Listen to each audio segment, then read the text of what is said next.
Here's a joke. My boss told me to attach two pieces of wood together. I totally nailed it.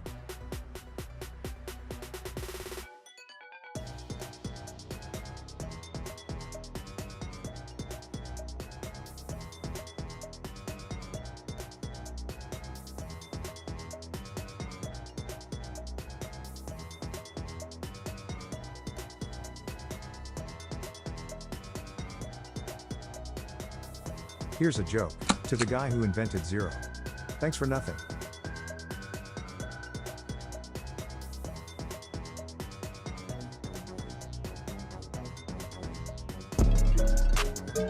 Let's go.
Hello, everybody. How's it going? How's it doing? What's good? What's happening? I am Director Cheugy, your cringy corporate overlord, and today we are joined by Juju, aka Steven, the man about town involved in EDHLAB. We are going to have a great chat today. If you have questions, you can definitely leave them. But you know me, I love to gab. So, Juju, we're going to go with Juju because it's your Discord name. Totally fair. So what's the deal? First of all, like, what is EDHLAB? Let's get that out of the way. Yeah. So EDHLAB is a free website where you can play test the entire pod. So for example, normally when you goldfish, you're playing like 1v0, but you can't test against things like interaction. And so with EDHLAB, you can play test up to all 4 players as yourself and see how, your aristocrats deck goes against a tokens wide deck, etc. We also just released true multiplayer, so you can play Commander online for free. It's all digital, no cards, no webcam needed. You just play on the site itself. We have built-in voice chat, and yeah, we want to be the easiest way to play Commander online for people. I love that. I did not know that there was voice chat in the new update. That's very cool, very hype. Okay, but as lovely as EDHLAB is, I'm here to talk more to you, learn about you, and what's up. So first and foremost, like, what's your relationship to Magic? When did you get started? What are your thoughts? Give me the feels. So like a typical millennial, I played as a kid. I played one game as a kid. I went to a lake house with my buddy, and one of their family friends had a son who was like a little bit older than us, and he brought Magic over, and we played a game on the porch. And I was like, this is the best game ever made. Like, I fell in love with it immediately. And we played a game, and I went home. I asked for, I think it was Portal at the time, was the set that was out. Got Portal for Christmas. And then began collecting a lot. So I bought like Ice Age, Tempest, 5th edition, all that kind of stuff. I was always too nervous to go to like an LGS and play though. So I think I only ended up playing like 1 or 2 games, but I loved the cards. And eventually, kind of lost the hobby. And about a year ago, this is, 20 plus years later, I'm at lunch with a buddy of mine who is a very, very good player, like, goes to like state level championship things and all that. And he was like, I'm gonna get back into Magic. And I was like, man, like, I remember how much I loved that game and those cards. I should try it out again. And so got on Arena, and like instantly that love came back immediately. I was like, oh man, this is so much fun, right? Like, I forgot how awesome this game was. And so I was like back in it 100% immediately. That was about a year ago to the date. Like, it was beginning of April last year. And since then I've gone to my LGS and my local game of nights like every week since then, and I am obsessed. So. Ooh, really? Okay, so that is great. Was it weird starting to go to LGSs, or did it feel like pretty natural when you started going? I know that that's like a big barrier for a lot of people. Yeah. So the normal game that I go to, we have like an unofficial event at a local bar here called Midway Pub in Atlanta. If you're ever in Atlanta, go to Midway Pub on Thursday nights. There's like 80 people that show up to play Magic. It's super casual, right? Very, communal. And so that was a nice, easy way to start getting into the crowd and the game again.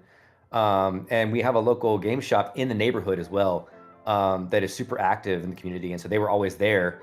Met the owner, super cool guy. They actually just opened up a second location, which is a gaming specific space. So they have a comic book store and a gaming space. Nice. And I went there last night actually.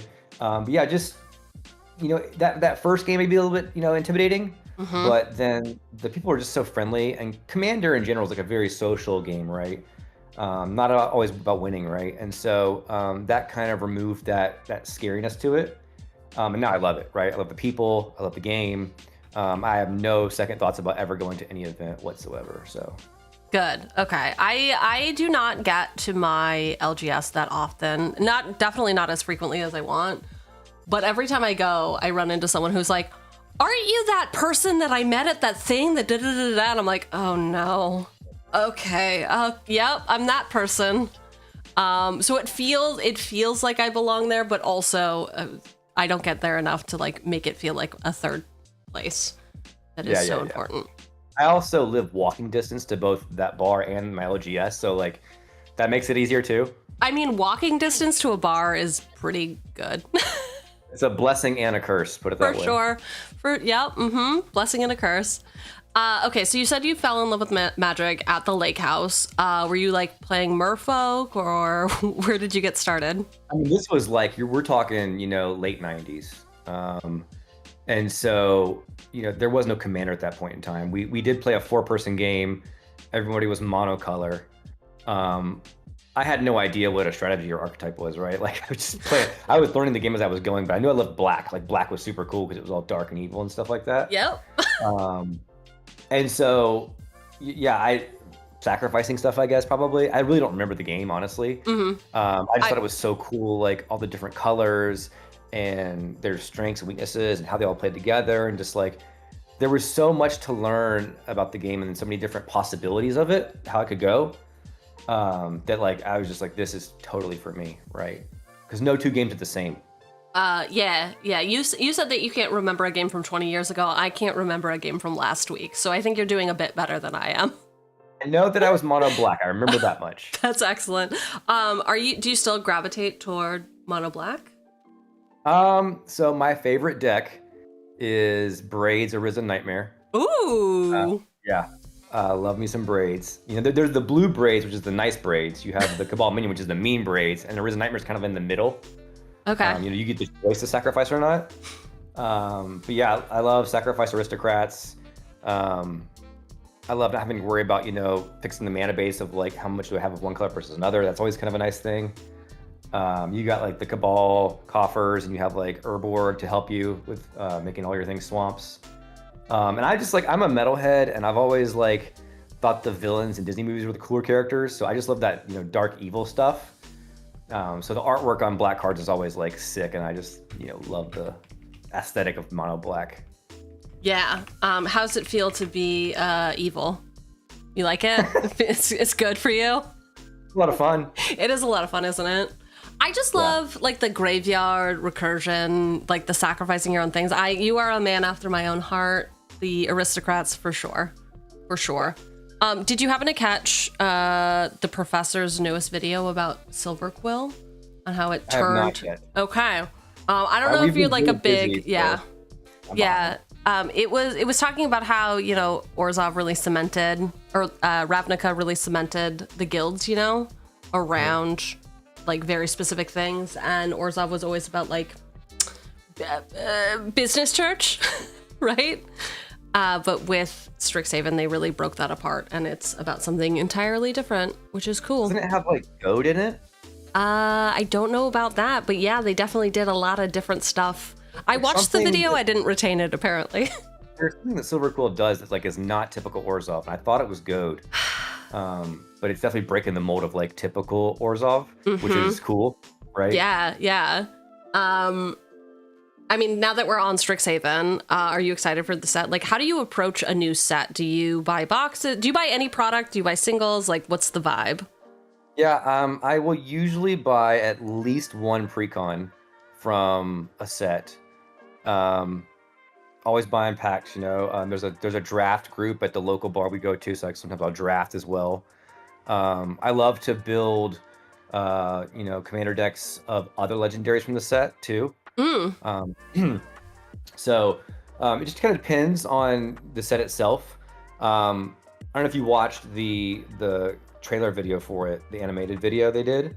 It was a lot of fun. And then they have a behind the scenes video that was amazing. It was like 40 minutes long about like the thought that went into the characters and the abilities and the schools. Like, I don't know if I hate Universes Beyond, but I love Universes Within so much more because of like just the creativity that goes into it. Yeah. Just the storylines and the thought and care that went into the whole, world they're building.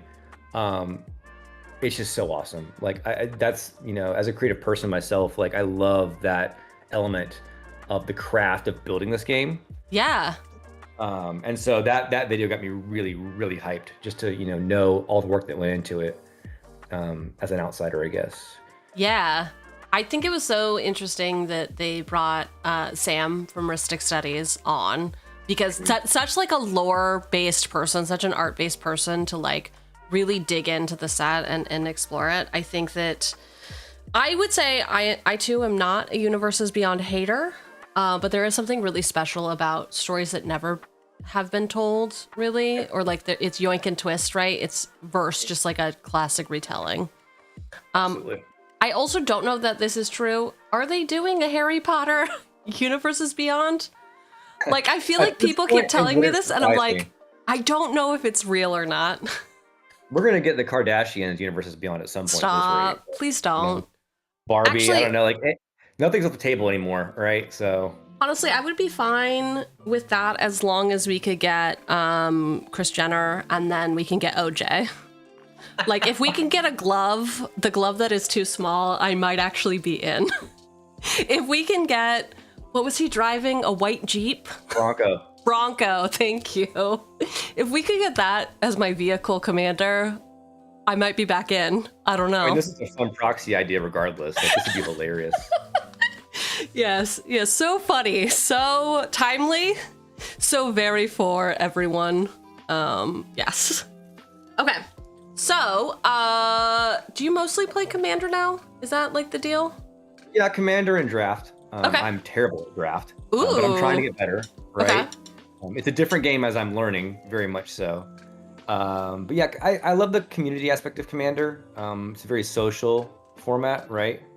And so I think that one naturally draws me in. But I do sometimes get tired of the politicking and the, not playing too fast and kind of, not being a threat too early on. I really sometimes just want to win the game, right? And so there's some definite fatigue in that communal aspect as well. But yeah, Commander's my primary format that I like, but I am trying to kind of, like I said, fine tune my drafting skills, because like what's cool about Draft is like every week that we go, it's a different set and it's a different game. You're building a different deck. You get to build a deck on site, which is fun in itself, right? And so I definitely want to, explore more of that world as I go. Yeah, Draft is fun, but it is a beast of a different name, for sure. Sure. I've learned that time and time again, but it is fun to sort of like try to stitch together something in the moment. So what I was hearing from what you were saying is that you are the problem in all of your pods. Is that accurate? I mean, I have a Krenko deck, like,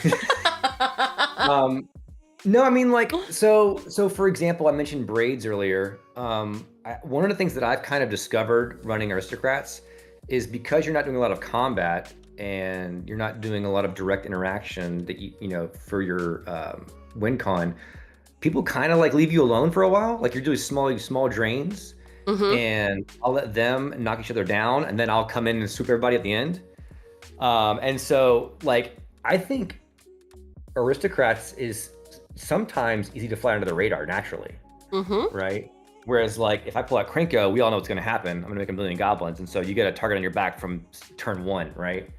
And so it depends on the deck, but I have tried to discipline myself, like, not to go too fast, because, like, you're the threat. All the arrows are pointed at you. So definitely trying to walk that line a little bit better as I become a more experienced player, I guess. Also depends on the bracket level too, right? Like, sure. We're playing bracket 4, then I'm gonna go all out. 2, then it's gonna be a long game. So, you gotta take it all into consideration, and what's other players are playing at the table, what the interaction looks like. There's a bunch of factors that go into it. But that politicking is definitely, a part of the game without question. And you can tell those who are good at it and who are not, like. So where do you have the most fun in Commander? Is it when you win? Is it when you come in second? Is it when you're first out? What is the place that you're like, God, that was a fun game, I want to come back? Is it the win? No, not at all. I don't care who wins. I care how the game was won, no matter who did it. So I'll give you an example. This was about 2 weeks ago. I was playing with a somewhat newcomer to the game, and they were hanging in there the whole time. And it was me and him left in the game, and I had lethal on him my next turn. And so I was like, if you can't kill me your turn now, I'm gonna kill you next turn. He couldn't kill me. Goes to my turn, and I'm like, okay, oh, wait a minute. You have a burn spell. When I draw a card, I lose a life. I'm at 1 life. You win the game. And the joy on this man's face, like, I cannot put into words how happy he was.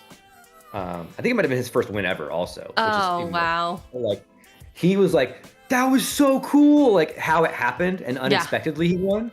And, like, down to the wire, right? Like, I would never trade that experience for a win ever in my life, because it was so awesome to watch somebody new to the game like have that experience, and it made me happy too.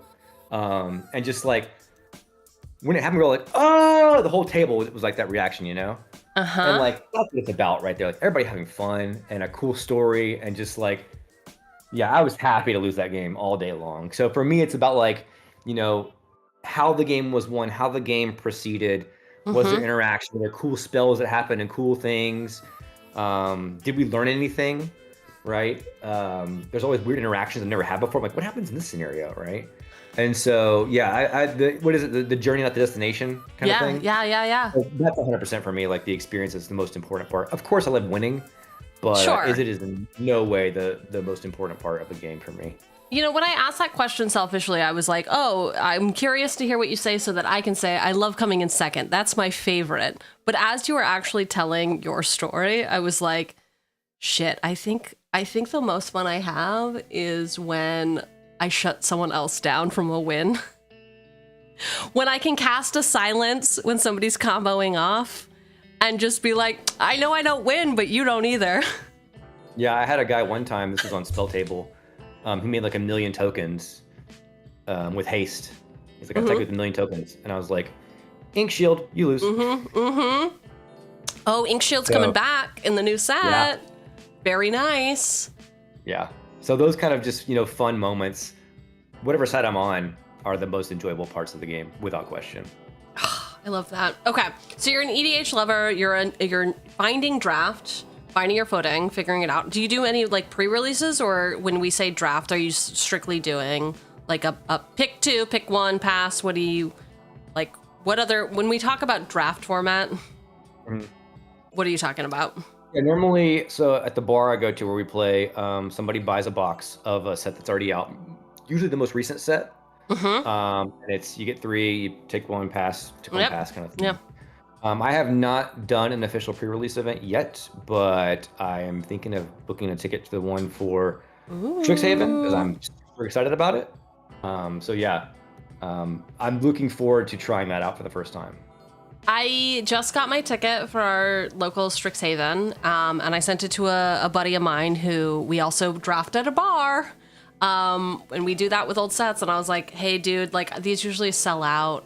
You might want to get your ticket. And his only response was, I wonder if they have two-headed dragon. And that did not respond with anything else. Have you ever experienced two-headed dragon? No. Okay, basically it's like exactly what we've all known and love, except that you are paired with someone, you're partnered with someone, and you have a shared life total.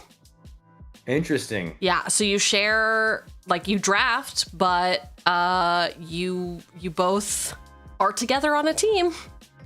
Okay. Yeah, it's weird. I would try it. You would, no, try everything once. That's what I say. You might like it. You might be surprised. Speaking of trying everything, can we get into EDHLAB? For sure. Great. We already talked about kind of what it is. It is an online playtester. You do not need a webcam. In fact, you can't use a webcam with it. Yeah. And yet. We are considering doing video in game as well. Oh wow. The question is, where does it go on the screen, right? Like you've got 4 boards on the screen. Where are you gonna put videos at? So we have the code written actually. Okay. And we can support it. It's just about how to roll it out and how to implement it. So that is a very much possibility in the future. Okay, sure. so when we say no camera, you're talking about face camera then? So keep playing with digital cards, but then have a face camera, or are you talking about? Yeah. Okay, so cool. The idea was like, you know, Spell Table, you have to point the camera down at the table. Yeah. And the lighting. That's not necessary with this. You play with digital. It's like having Moxfield on 4 screens, but you can't cheat. That's the difference, right? But yeah, we do love the idea of making the game more personable. So having video cams to see each other's faces is something that is on our minds. Like I said, we have the code written for it already. Just about a matter of implementing it and making sure it's a good experience. But voice was a must. Like I didn't want to have people have to go to Discord and coordinate and join channels. Like just have it all in one place. You join the game and you're ready to go. So that is built into the app. Okay, so I was noting your expression when you said you can't cheat. Has somebody?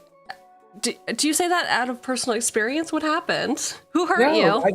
You know, if you go on Spell Table, there's a lot of like games titled no mocks, no mocks, no mocks. And my understanding is that people can cheat with OBS and cropping the screen and everything like that. You can't see what they're doing. Because they're just streaming their screen and they can do things off screen, right? Whereas with us, the game is the game. You can't manipulate it and everyone can see everything that you're doing. They can't see your cards, obviously, but like in your hand, for example. But there's no way to hide things in the game. And so you get the convenience of the full digital format, but the risks of the cheating happening. I have never had it happen to me personally, but I recognize that that's a concern on Spell Table. And so that was a big factor. And also, like, I don't always have my cards on me. If I'm somewhere else, you know, and want to play a game, I can't do it without my cards and a webcam. And so, like, making it easy to just be able to play anywhere you want to at any time was another big factor for it, right? Just making it simple and easy to play whenever you want, anywhere. Yeah. I know a lot of people are, like, digital cards are very accessible, right? Not only, to your point, do you not only have your cards on you, but sometimes you brew decks and maybe you have brewed something that you just don't own the cards for. Or maybe you want to test something out. Yeah, try before you buy, right? Like 100%. I like it. It's a good philosophy. So what is that kind of what inspired you to spin up EDHLAB, or what is the genesis? Okay.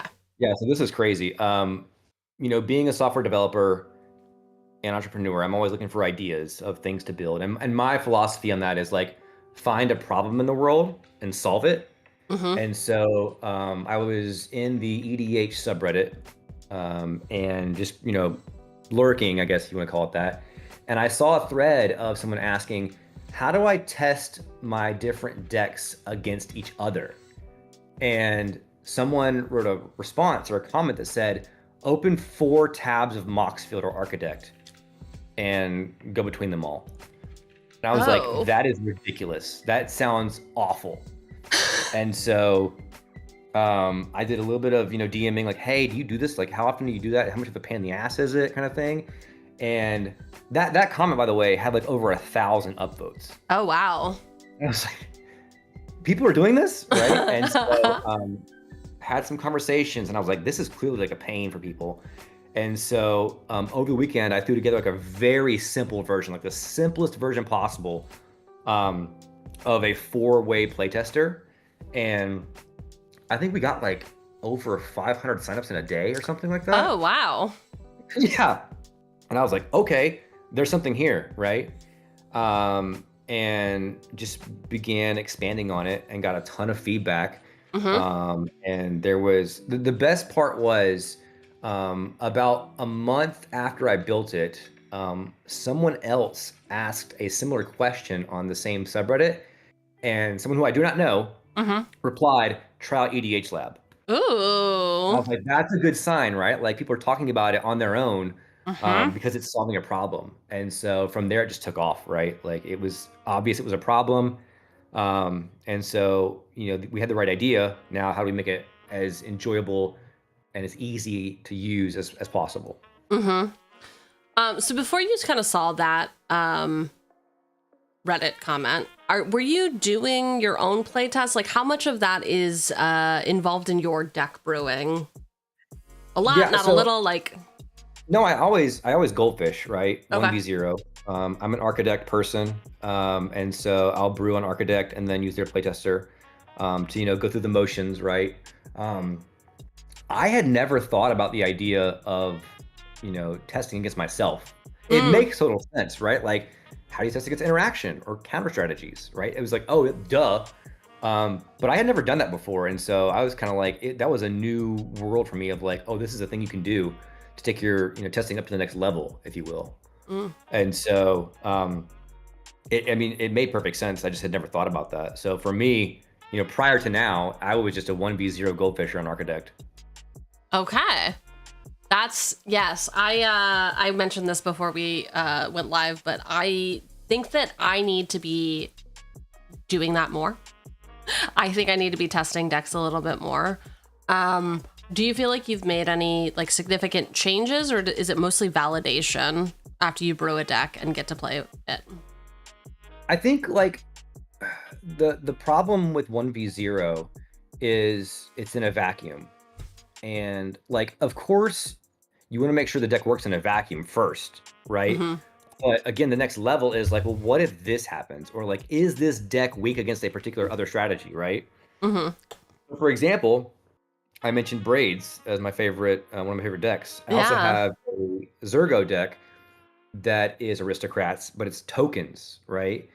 And what I discovered was I put them against one another, and Braids kept me from getting tokens on the board to do things with Zergo at scale. I was like, oh, that's a weakness, right? Mm-hmm. We've never known that if I hadn't tested it that way. So, seeing if there are blind spots or weak spots is probably the biggest gain. Mm-hmm. And so I think like it's bringing awareness to questions I might not be asking myself in a 1v0 game, if that makes sense. Oh, for sure. So the 1v0 is, I mean, you've already mentioned like your deck tests are only gonna ever be as good as you, right? The way that you play decks, like it's gonna rise to that level of skill of just see like, okay, these are the decks that I know and I'm playing against them. You can also play against community decks, which is great. So is that the reason that multiplayer is now a thing, so that you can have more rigor when we test, or sort of like why multiplayer? Honestly, people were asking for it, right? Okay. We have a very active Discord, and we have a channel just for requesting features. And we'll respond to you in real time, right? And there were the two most common requests that we got by far were multiplayer and mobile. And so the choice was which one to build first. We're gonna do both of them, obviously, but the choice was which one first. And multiplayer is not easy, but it relies on a lot of the existing code. Like the game itself is already built. Okay. Just now, like send the information over the wire to other players. Whereas mobile is building an entirely new app built for mobile, right? And so the thought process was we could get multiplayer out faster and then begin working on mobile after that. But yeah, it was just crowd requested it. Like it was every day multiplayer, right? And it was like, this is the obvious next direction for this to go. And so we built it. That's rad. So you have like team members, right? You mentioned that you get a lot of requests from people. You usually will respond in real time. I've made some of those very requests. How do you sort of like prioritize or scrutinize? Is this a good idea? Is this a bad idea? Should we do it? Yeah, I have actually been what's called a product manager in my 9-to-5 in the past, whose job it is to take the requests and triage them. The high level is how popular is the request, right? Okay. Is it one person asking for it, or is it being asked for multiple times? That's a big part of it. How much work will it be? That depends on, how soon can you build it. You're trying to do the things you can knock out earlier in the list, right? How much will this feature, how to try to phrase this? Can this feature enable other improvements in the future as well, right? That's a big one too. And so you kind of take those factors in, and there's no perfect answer, right? But you kind of use the information you have at your disposal to say, okay, these are good ideas. These are okay. These are probably not good ideas. And these ones we can build in a week. These will take a month, right? Et cetera. This is asked for 1,000 times. This is asked for 50 times, all these different factors. And you kind of triage in the order you feel is best, if that makes sense. Oh, it totally does.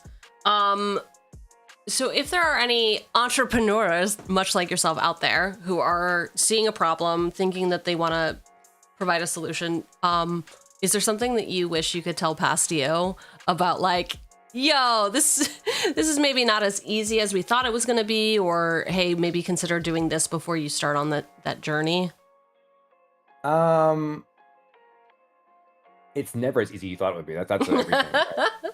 I think like the biggest thing, there's a great book for entrepreneurs called The Mom Test. And the premise is like, if you asked your mom, what do you think of this thing I made? She's your mom. Oh, I love it, honey. It's so perfect, right? A lot of people will ask people like their friends and family for feedback, and people don't want to be mean and they want to be encouraging, so they just tell you nice things. You have to talk to strangers, first of all, who don't care about your... Yep, people don't care about you. Yep.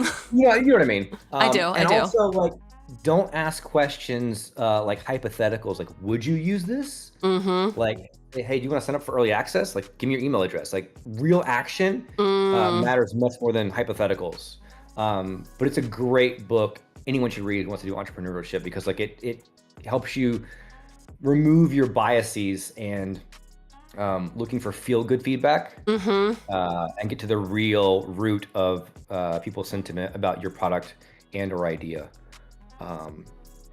That's probably the biggest one, is just like, you need to talk to people who actually have your problem, who are not trying to be nice to you, and ask not just, non-hypotheticals, but ask for real world action that demonstrates that they're truly interested or care about the problem you're solving, right? God, yeah. Mob Test is great. I have read it. I like it. I think that it is a good positioning for anybody who is embarking on something like this. We did not address this at the top, but how long have you been working on EDHLAB or toying with the idea? Like, how long ago was that Redis post? I started working on it over the Christmas break of this past season. So it's, 3 months old at this point. Damn. Yeah. So you had like five. It's insane. Yeah. So you had 500 signups in the first however long. Like, how are you looking?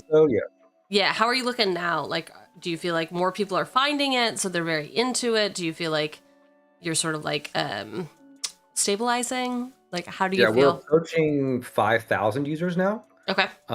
We ran a few YouTube ads on some channels. We did Commander's Quarters and Nitpicking Nerds. Got a lot of influx from there.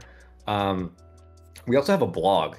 So Mike and Ben are our two authors at the point, and they write some really awesome content. I think yesterday we got almost like 2,000 visits to the blog from one article being posted about Strixhaven.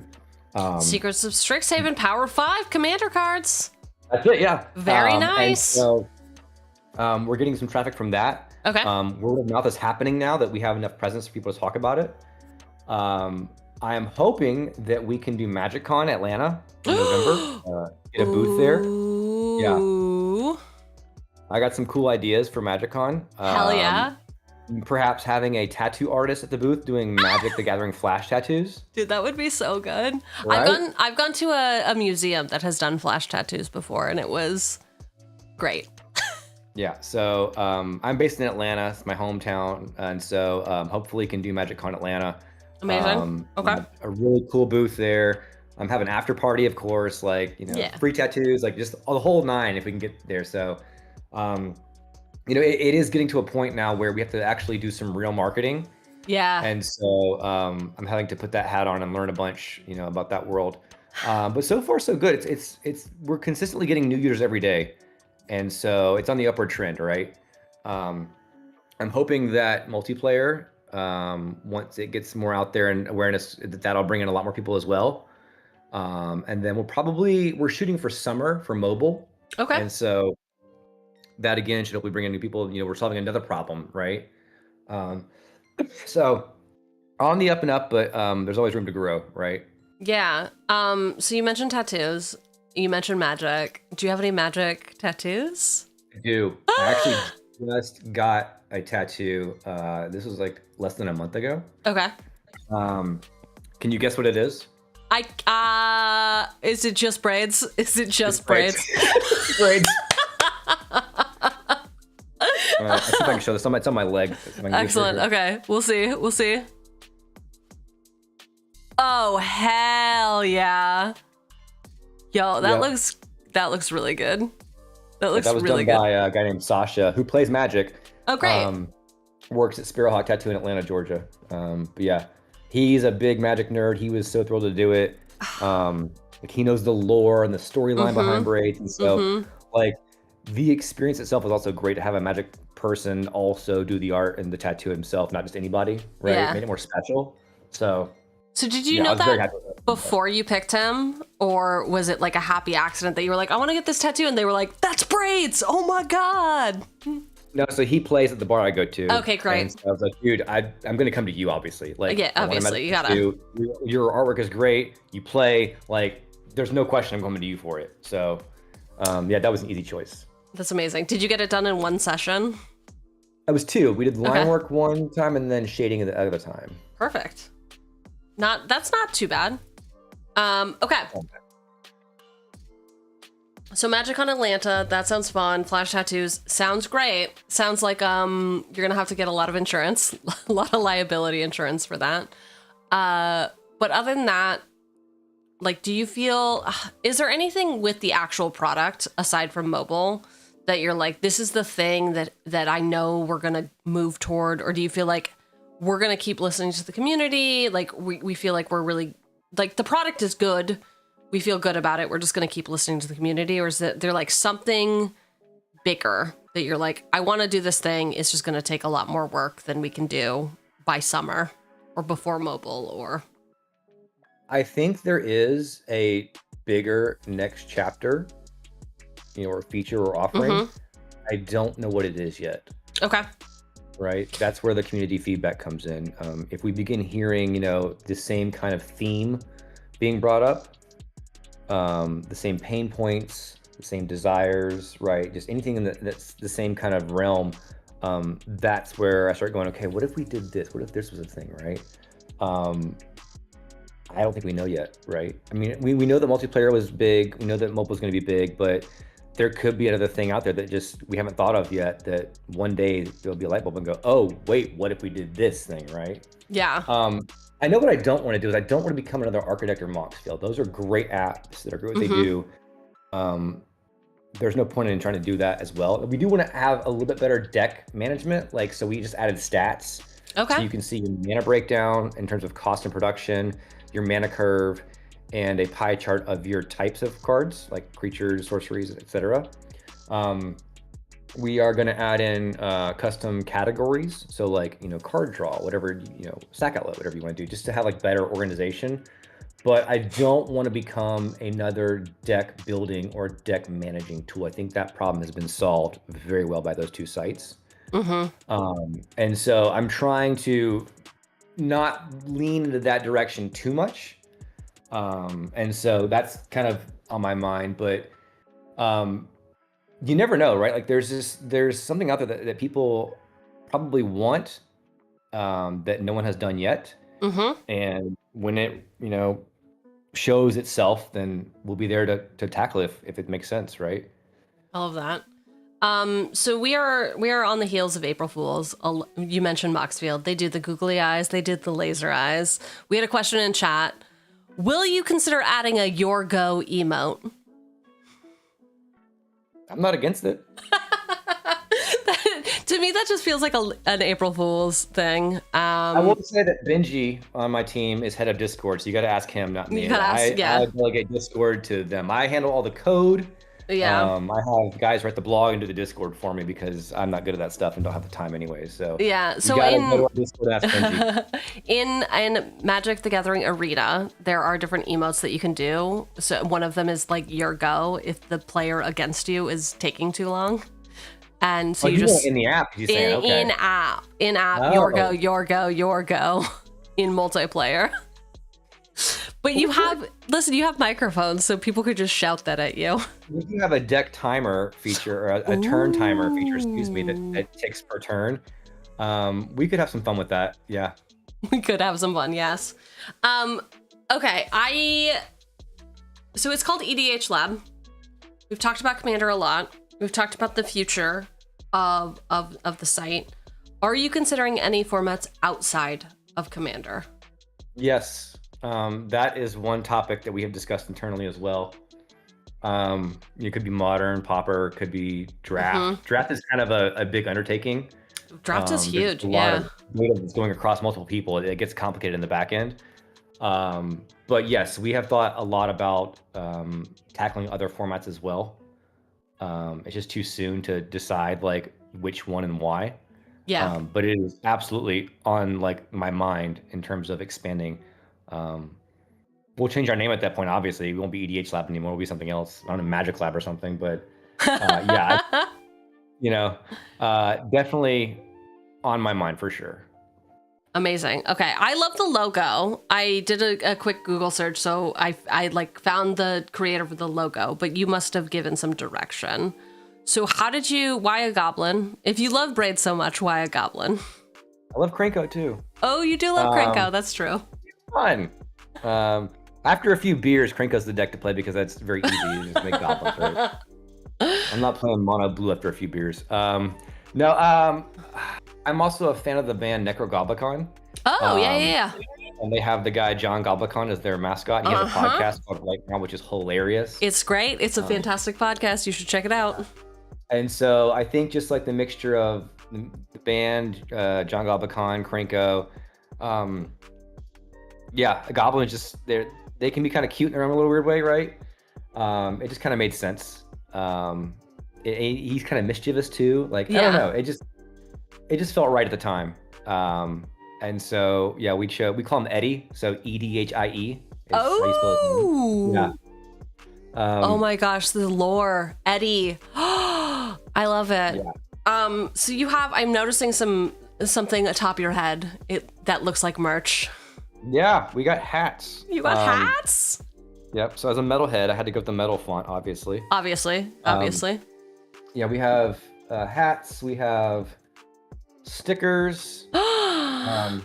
We are working on a shirt design now, which will be hilarious. It's going to be very funny. Like even if you don't like Magic, you'll like the shirt because it's just funny how we designed it.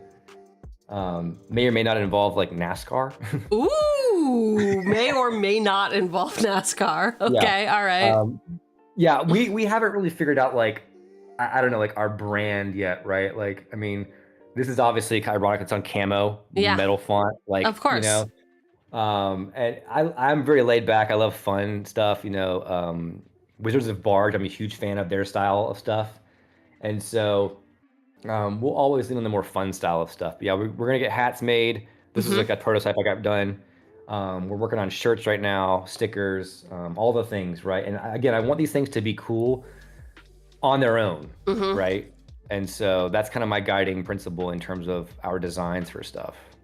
That's rad. Okay, so you have a Patreon, which we haven't talked about at all. You have a merch that can also support. So talk to me about ways that we can support EDHLAB if we love it so much. Yeah, Patreon is the biggest way. We are not allowed to charge for the site. I wouldn't do it anyways, but we can't via Wizards of the Coast. However, they do it. Yeah, so it's their intellectual property, right?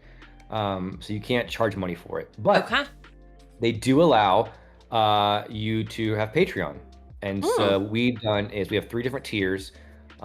There's, I think it's rare, Mythic is the biggest one, rare and uncommon. I think I could be wrong with that. Common, rare, mythic. Yes, you've nailed it. Ew, I don't really love the goblin in the common color though. Anyway. Oh yeah, you should tell. I think Matt. Matt did those. Yeah. No, I think it's good. Yeah. So yeah, you get extra features in the app. So you can have custom playmats as your background. You can have custom card sleeves. You can save your games and come back to them in playtesting. Mythic level gets access to features early. So just some nice perks, right? Okay. But yeah, that is our main way, the most helpful way to support us. Running websites does cost money. There are services we use for the back end, like the voice chat, we pay for that through a third-party provider. Our hosting, our database, our storage, that all costs money. And so Yeah, Patreon goes such a long way. Like people have no idea how much it helps. It really, really does. So that's without question the best way to show support. And ours are so cheap. It's like $2 a month, $3 a month, and $4 a month. Like we're not Yeah, it's asking for great. much at all. Very But yeah, reasonable. every one of those signups makes me feel so much joy because like it's helping us keep this thing going. Yeah. So we mentioned, I looked at Patreon. I pulled Patreon up for everyone so that they could see the tiers. And then I was like, who else am I supporting on Patreon? Nitpicking Nerds is one of them, which made me think back to y'all doing some advertising with them. So how did you pick? It was Command Quarters and Nitpicking Nerds? Those are the two. Yeah. So are you big fans of theirs, or did it I just like watch make both sense of with those yours? channels. Okay. Yeah, basically we kind of did a two-pronged approach, like channels we watch and then channels that have good followings and or are commander specific, right? Okay. And made a spreadsheet and then emailed all of them like, hey, we're going to do a sponsor spot with you guys. Let me know your rates, what your guidelines are, etc. Nitpicking and Commander's Quarters were the first two to get back to us and had some of the more favorable options. And like I said, I'm a fan of both those channels, so it's easy yes for me, right? But both were super easy to work with. Very friendly, very clear, very responsive. It was a breeze for us. And so I'm very happy with both those ad spots. We are talking to more YouTubers as well to hopefully get some more spots. Again, just get the word out there, right? We need awareness of us right now because we're 3 months old, so nobody knows who we are yet. Yeah, real. So not that you'll have a lot to say about this, but I am an ambassador. Can you talk a little bit about the ambassador program and who you would consider like adding to it? Yeah, so we really are big on this idea of partnerships with the community, people such as yourself who are great content creators. We want to have a mutually beneficial relationship, right? Where we can help bring you new viewers, you can bring us new users, and collaborate, and just make the space like better for everyone. And so if you are a content creator, of any format, video, blogging, whatever you do, and want to talk to us, we're always open to that. We look for people who are like-minded, that enjoy the game, that are, good people, right? And just share those values of like, magic is for everyone. And we want to share with people who want to play the game, and enjoy the gathering as much as the magic, right? Yes. What if I enjoy the gathering more than the magic? Is that okay? Hey, that's totally fine. The proportion is fine.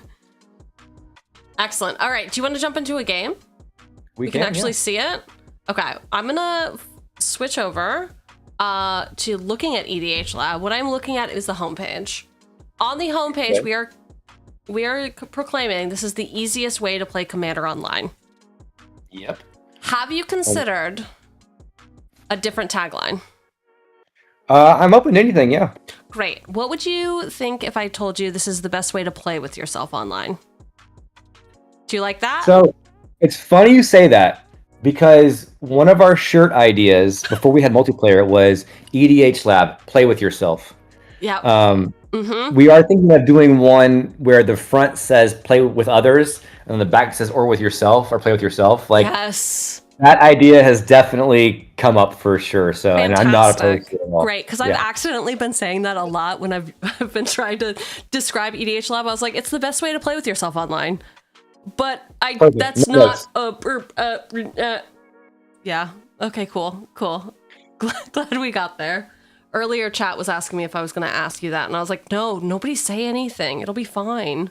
No, I think it's fantastic. Great. Okay, so we're going to play online, anytime, anywhere, no webcam required, which is fantastic. We've already talked about all of the cool articles, which is great. Is there, you don't have to know this off the top of your head, if I've never play tested before or goldfished, is there any guidance on how to do that?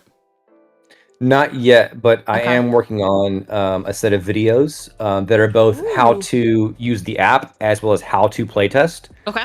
And so those are in the works right now, and we plan to have those for sure because I love playing with new players and watching them learn the game and have that that awe and excitement of something new.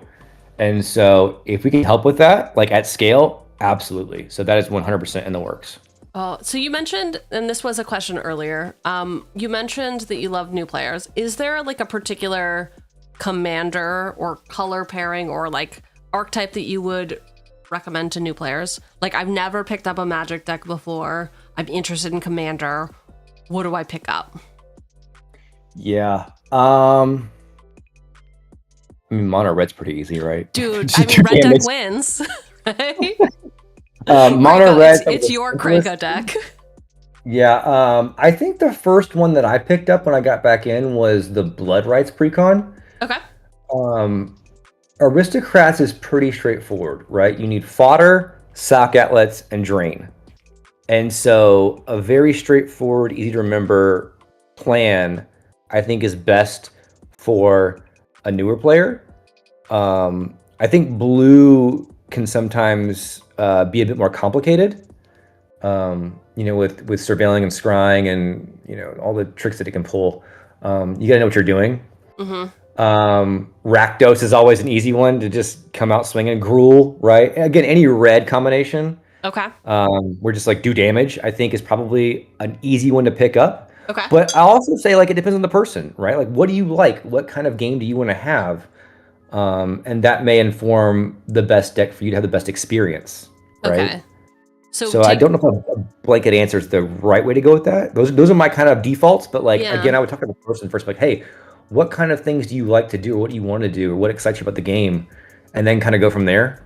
Okay, so I'm hearing we should do a Cosmo quiz for what is your color, and then we'll recommend a beginner precon for you. What your mana base says about you. Amazing. Did you read this comboing off in Mono Black Aristocrats? I have not read that one yet, but I want to. I feel like you would really enjoy it. Yeah. Okay. I've been spending so much time writing code, I haven't had time to do a lot otherwise. But that one definitely has piqued my interest to read, probably this weekend. Perfect. Okay, so we are ready to shuffle up. How do I start multiplayer? So click on play online at the top. Great, I've done it. You're already and you here. Should see the game. You're already here. What if I wanted to create my own game, though? You could do that too. I can leave and join yours. Yeah, leave. Get out of here, man. Get out. Go on, get. We don't want you here. You didn't leave, did you? You're still here. I can see you. I can see you. I can see you in the lobby. Okay, so the idea, though, behind Play Online is to get a bunch of people in the lobby, right? And you can play different decks. Yeah, so every game is up to 4 people. You don't have to have all 4 if you don't want to, but up to 4. You go to the main lobby where you can see all the public games happening. Join one that has an open seat in it. We are going to have private games shortly. So if you want to organize with your friends, you can have a private game, and there'll be an invite link you can send out to your friends. They'll click it, come into the game. So that's on the horizon, like probably next 2 weeks or so. But right now it's just an open, make a game. People can join in. Find a pod, right? I love that. Okay, so we have 2 options. Game name and bracket level. Mm-hmm. Do you have any naming tips? How do I make sure that people are like, I want to play in your pod? I mean, puns are always a great choice, right? Yeah, okay. I said Cheugy's cool pod, but that doesn't seem very punny. The best pod online. That's not a pun either. I don't know what a pun is. I think we're learning I don't know what a pun is. You should make one called Play With Yourself. Oh, fuck. You're right. Right. You're I see not your wrong. game, and so I will join it. I'm never allowing my microphone. I'm so sorry. Yeah, well, we're already on mic anyway, so that'd probably be a little bit redundant. Yes. All right, so bracket 3. I got to play braids. I have to play braids, right? We talked about it. You have to play braids. But... Okay, yeah. I will play... So braids and butter, my deck name is a pun. That's a good example. Ooh, I love that. Okay, I'll play Madame Null because I usually cosplay as her. Okay. I should have let you do this because I also... Okay, and then I'll click off of this because we don't have 4 players, right? Perfect. Great. What are your... Hey, can you explain your card sleeves, bud? What's happening? Oh, I'm a big David Lynch fan. The director, R.I.P. David Lynch directed a show in the 90s called Twin Peaks. where a girl named Laura Palmer No is spoilers. murdered. No spoilers. That's like the first thing off the bat. I'm not gonna tell you who did it. It's a murder mystery show from the 90s. That is Laura Palmer's picture, but she is covered in tattoos, which is photoshopped because I'm a tattoo guy. So yes, yeah. This is Laura Palmer. Yeah. Okay. Is there anything that I should point out about EDHLAB while we are on this before I draw my hand? Any settings? Yeah, so you'll notice that you have the 2x2 grid open up first. That's kind of the default view.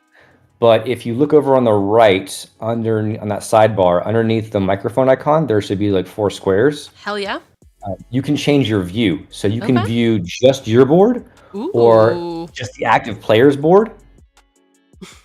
Excellent. And so, bigger screen, bigger cards, all the kind of things. It's I love that. You're at. Okay. We also have card zoom mode, which you can do like temporarily or just leave it on. So when you hover over a card, it will show you a bigger version of the card that's easier to read. That's For the old magnifying people glass. like me. Yeah. Yeah. These are all. Oh they my all god. Your braids is in so. Japanese. I feel like that's cheating.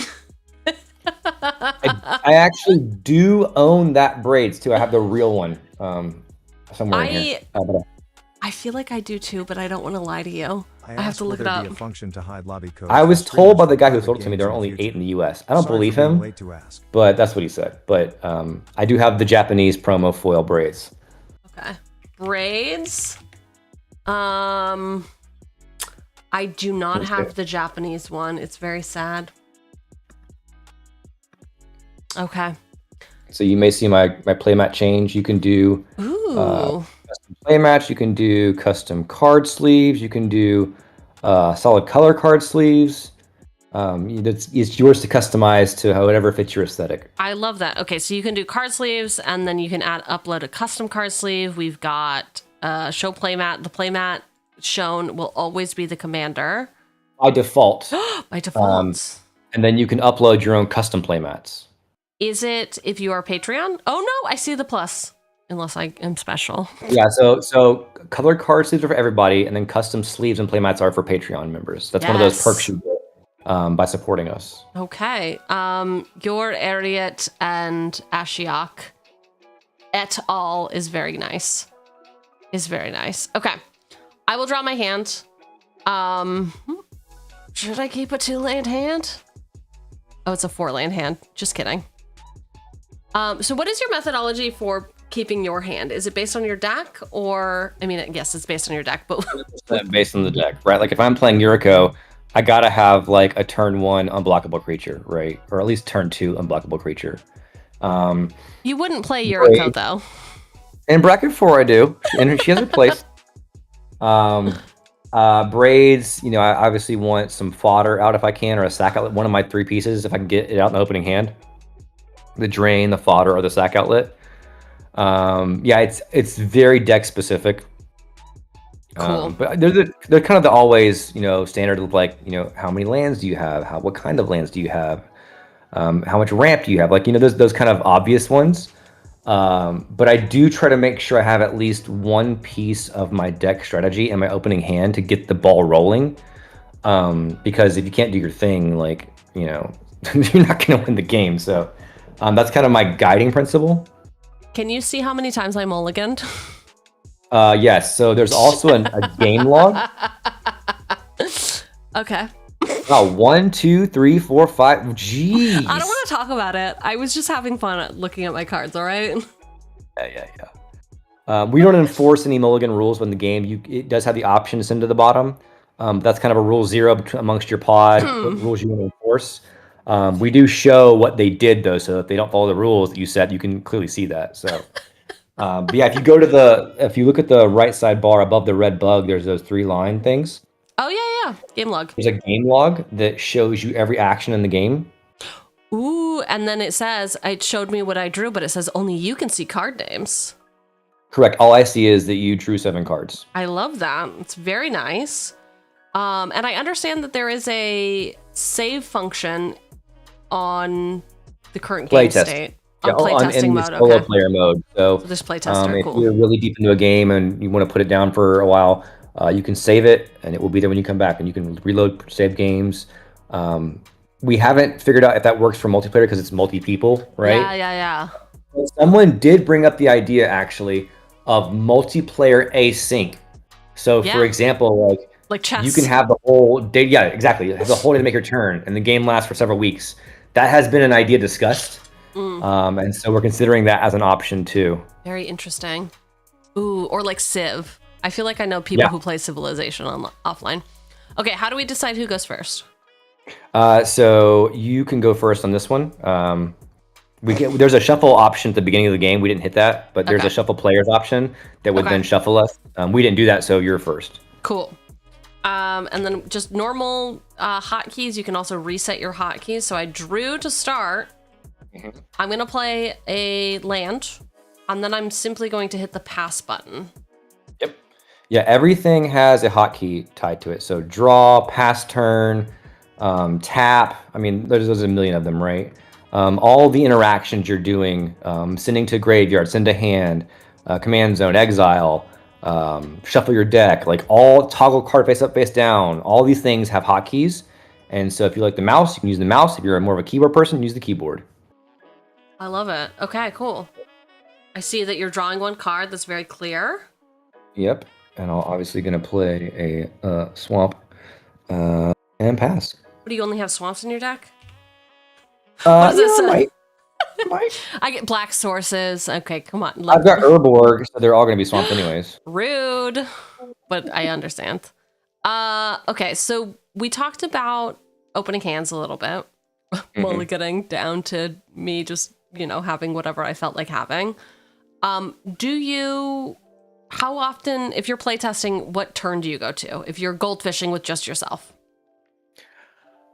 I try not to go past 7 or 8.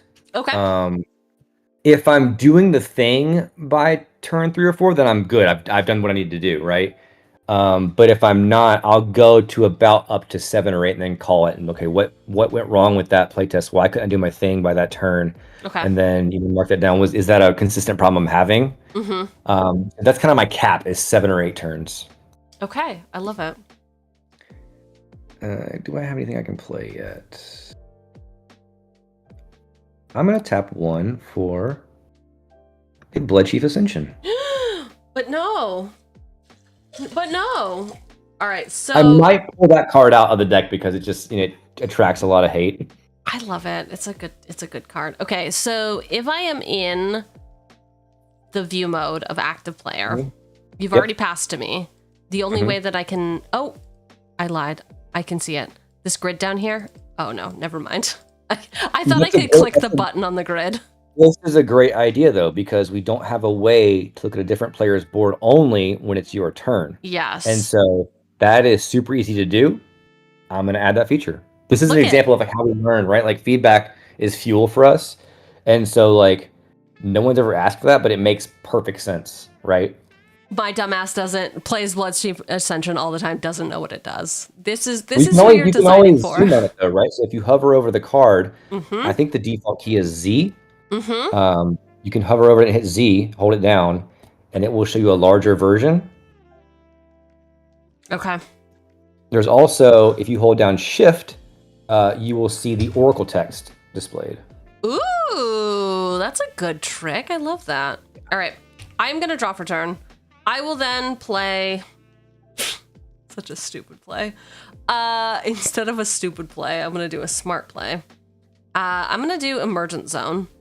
It is going to enter untapped, and I can pay 1, sacrifice it, and then you may cast spells this turn as though they had flash.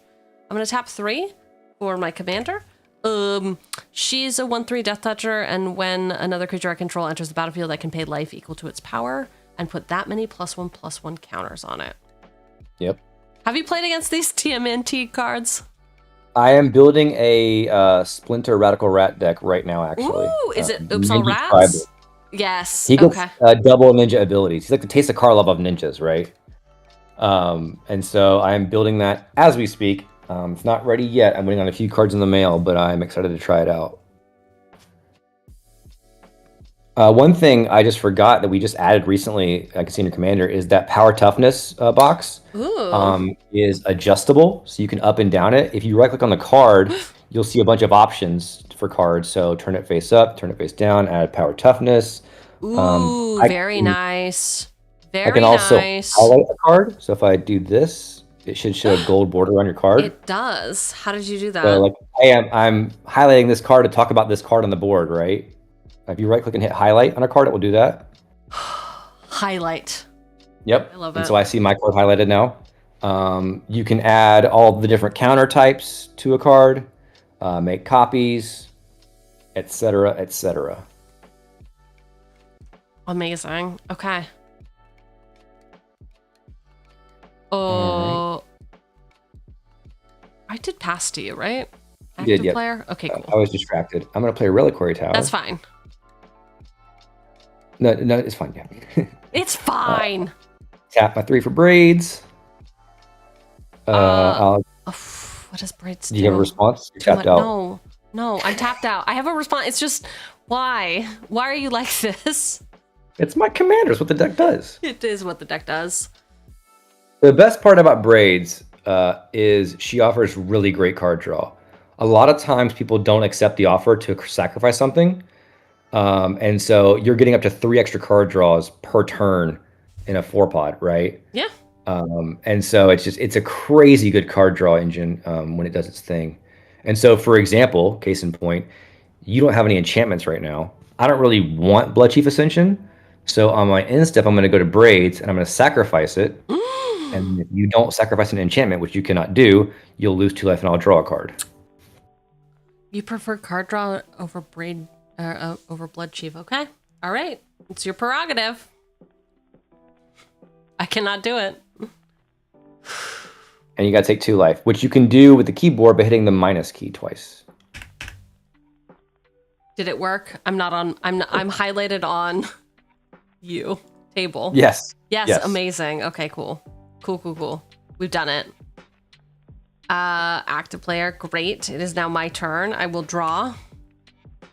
I feel like I found out that maybe I shouldn't have mulliganed all those. Untap. Okay. I forgot that. I thought passing the turn untapped all your shit. So Does it not? You've changed that. We thought about this. We did change it, and the reason was because there are things that might happen during an upkeep, right, or before the untap phase on like instep, etc. And we didn't want to change the board state. So I did remove the auto untap, but if you right click on the board, there's an untap all cards option. Excellent. I believe either does or will have a hotkey as well. Yes. And so still be easy and quick to do. But that was a change because of the nature of multiplayer having those in-between actions on insteps and upkeeps. Excellent. I am not seeing an untap all yet, but that would be clutch. You might have, if you don't have all your cards tapped, it may not be there. Or any cards tapped. I don't want to talk about it, okay? It's fine. It's fine. Yeah, I think it checks if you have tapped cards first before it shows that. Like, you don't need it if they're not tapped, right? So. You don't know what I need. You don't know.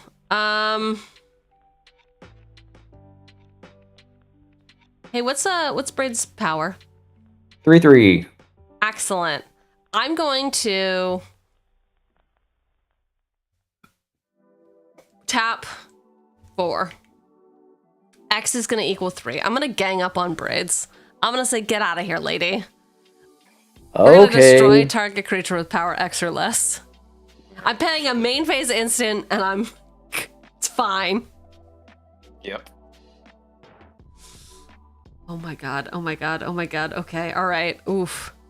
That was a lot of stuff that just went down. I just saw all of the things. All right, and then I will attack you for 1 commander damage. 1 commander already. Damage. Oh. Goddamn no for 1. Damn. And so you can't see it on your board, but if I hover over my commander, now my commands, and I see my command taxes too. So it reminds me that she's been set up. I can see it if I hover over your commander. Nice. Okay, cool. Yeah. This is great. Okay. We know that she's more expensive. She's a fancy lady. Which is a good thing that I'm going to play a Cabal Coffers. that I can't really use yet, but I will soon. Eventually. Yep. And just to prevent any more shenanigans like that again, gonna pull out a little Swiftfoot bootsies. No! Just, Not the boots. protection. Not the boots. It's nothing I hate more than protection. Lol. AO, etc. Okay. I will draw. I will untap slowly instead of remembering that I could just right click. I'm going to play a land for turn. It's going to be a swamp. I will...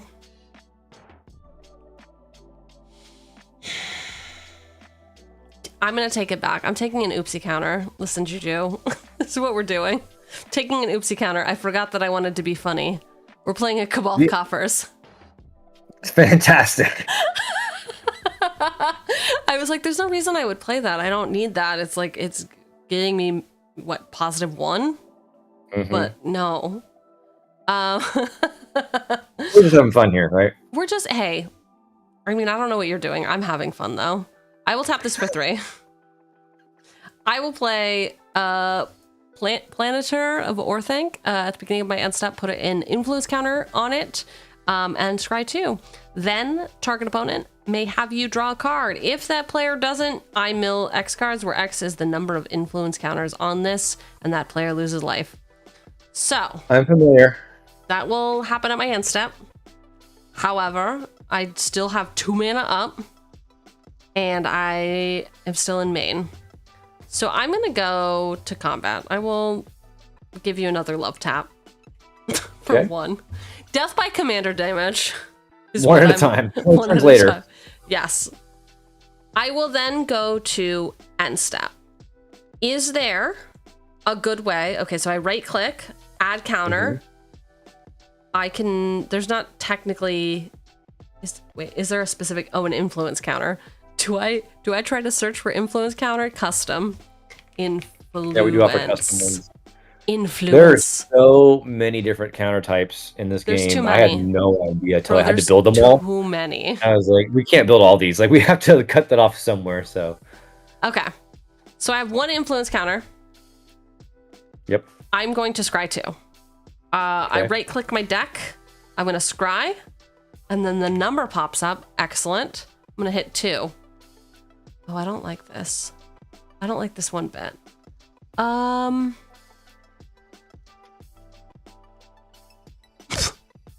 Okay, this is not fun in a 2-player game, but it's fine.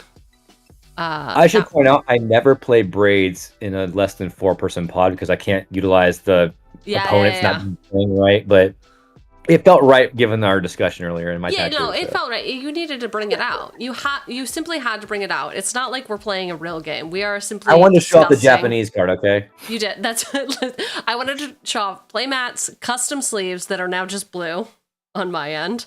I don't know if you could change them to match your playmat.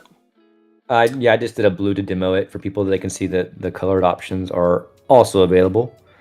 That is for everyone. You get colored sleeves for free, no Patreon required. The custom playmats and custom sleeves are a Patreon benefit.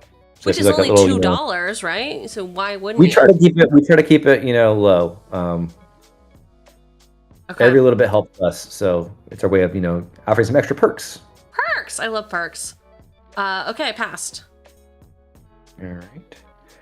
As promised, Urborg is going to come out. And I will tap 1, 2, and this to get 5 swamps.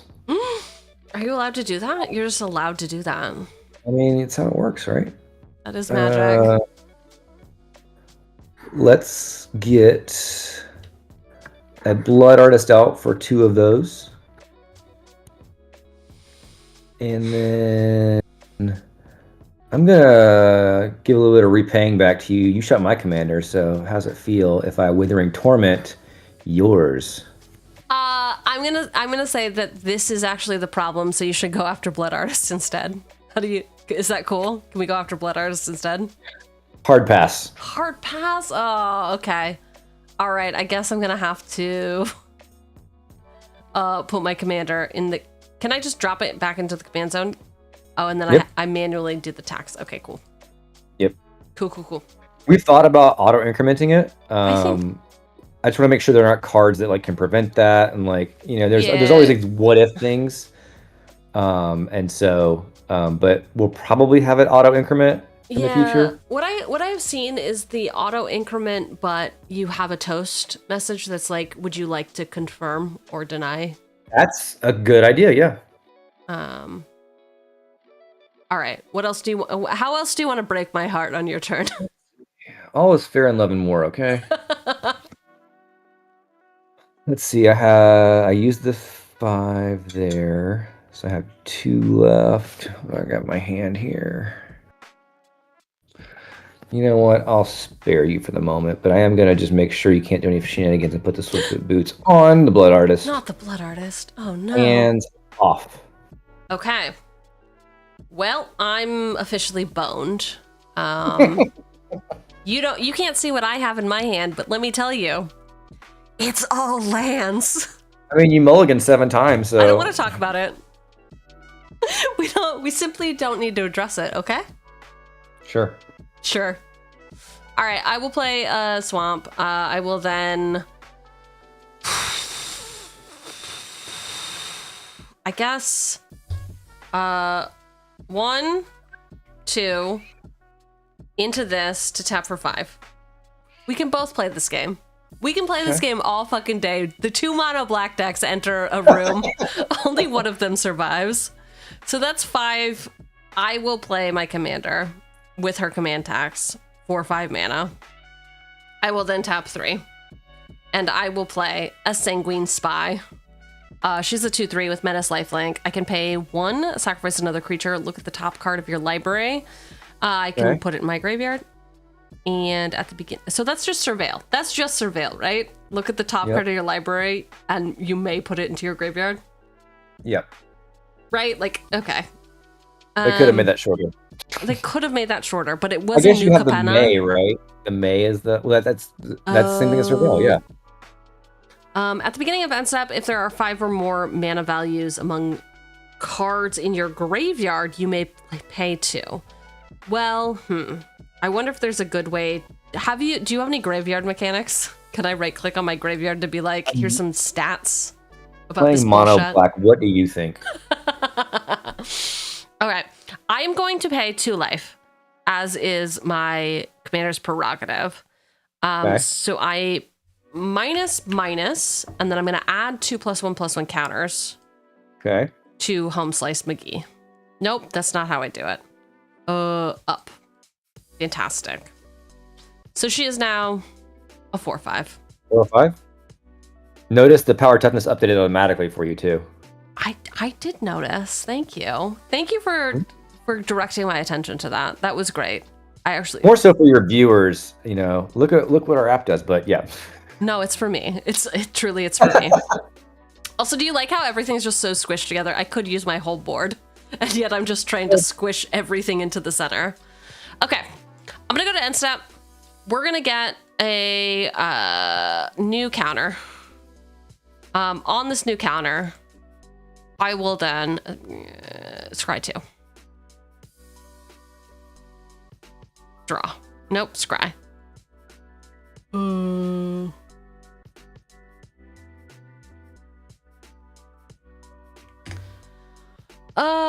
That's gonna go to bottom. And bottom? This top. Cool. Would you like, I put 1 on the bottom, 1 on the top. Would you like me to draw a card? Let's see what your mill does. Okay, I do have a Sanguine Spy that does shit if I have different mana values. It's true, you do have that. 5 or more. I currently have 1 thing in my graveyard. I'm only gonna... I'm gonna take the risk, mill. Okay, so I'm gonna mill 2. There's no risk, right? Because there has to be 5 different values. Okay, I mill a Tenured Inkcaster, which is a 5-drop, and I mill a Slaughter Specialist, which is a 2-drop. So I currently have 3 different mana values. 1, 2, and 6 or something, and I pass. Okay. When was the last time you played Commander one-on-one? Been a minute. Been a fucking minute, right? We're gonna go with another swamp. And I will tap 2 in the coffers to get 6 mana. That's too many mana. Oh, Is no. it though? What will he do? What will he do? 4 for a Bloodletter of Alkazats. Oh, I think that's cheating. I read in the Is it? rules that it was cheating, actually. All right, I got 2 floating. Let's use the 2. Well, I need some fodder. God, this shuts down my commander. You know that, right? Did I know that one did that? I mean, Yes, it doesn't did. actually. Okay, so it's only during your turn. All right, we'll do the 2 floating, and then we'll also spend 3 more. What the hell? And get a black market out. So now I make treasures whenever a creature dies. Okay. Right. So feel free to sack stuff if you want, because I'm gonna get a lot of benefit from it. And I'll pass turn. This is obscene. This is cruel and unusual punishment, actually. Okay, cool. Great. Thank you for giving me another land. That was very cool of you. Kind of messed up, actually. It happens. Okay. So I am at a place in my deck where I am now noticing things. When we test our decks, what are you usually looking for? We're on turn 7. Yeah. I know this is only a 2-player match, so Sure. we would have gone around the table, but how are you feeling about your setup?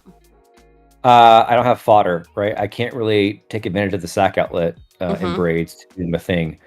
I do have Cabal Coffers and Urborg on the board, so I could sack lands and probably be okay for a few turns. But it definitely is worrisome that I don't have access to one of the 3 pieces that I need, right? And so what I might do after this game is go look at the fodder that I have in the deck and run a few more, 1v0s to see how often I'm getting that fodder in the opening hands or how many mulligans it takes to get there. Because it really does suck when like you're missing that one thing and your kind of game plan is just put on hold. Again, like I could sacrifice anything with braids, an artifact, a land, an enchantment, as you saw. So there's some flexibility there, but I really want to be doing creatures, right? Those 1/1 tokens or something like that. So that is probably the biggest concern with this game. It doesn't normally happen, but you targeted braids. I had no protection for her, so she was wide open. Yeah. A lot of times I might wait to have a Swiftfoot Boots on the board first. And so that question becomes like, do I need to have that as a rule for her? Normally, again, she's not that big of a target to begin with, but this is a different scenario. So is that a blind spot that I may not have put enough consideration into? Like the boots are in the deck, obviously, but I didn't care to wait to have that out there. And so those are the biggest takeaways from me from this game thus far. Okay. What about you? Well, I mulliganed 7 times for no reason. I think my first hand was actually fine. But for whatever... Queuing, yeah. Yeah. I was queuing. That's what I was doing. How many times can she mulligan without you noticing? Guess what? It works. Woo! I definitely got flooded. I was a little nervous about how many lands I had, I think, in my, some of the mulligans. But now I'm completely flooded. I have 3 lands in hand. I've now got a Bond of Agony. But you're ahead, so the Bond of Agony really doesn't help me. Sure. Because I'm not getting benefits for you getting drained. Like, I don't have a... what's that angel who just... The angel that does conquering? Bloodthirst Conqueror? I think that's the one, yeah. Yeah. I don't have her out. I don't have enough stuff right now to make this a viable move. I've got 2 blockers, right?